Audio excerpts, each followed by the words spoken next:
এ ভাই কাল কি হয়েছে জানিস? কি হয়েছে কালকে? তোর বেস্ট ফ্রেন্ড আমার গার্লফ্রেন্ডের বোনকে টেক্সট করছিল।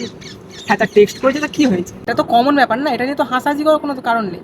এ ভাই হাসাহাসি করছি না, তুই তো জানিস ওর ওরকম স্বভাব আছে। তাছাড়া ও সামনে তো বলছি না, অ্যাস কর।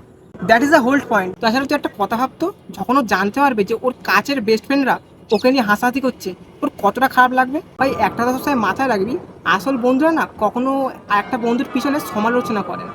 আচ্ছা ভাই, অ্যাকশন দাঁড়ায়, আমি একটু ওয়াশরুম থেকে ঘুরে আসি। কিরে সুজন কোথায় গেল রে? আরে এই তো একটু ওয়াশরুমের দিকে গেছি। আচ্ছা ঠিক আছে, তোকে তাহলে আমি একটা কথাই বলি। ভাই তোর মনে আছে ও চাকরি ইন্টারভিউ চান্স পেয়েছিল, বলে কত শো অফ করছিল? কালকে আমি জানতে পারলাম ও চাকরির ইন্টারভিউ কিচ্ছু পায়নি, সব মিথ্যে কথা ছিল।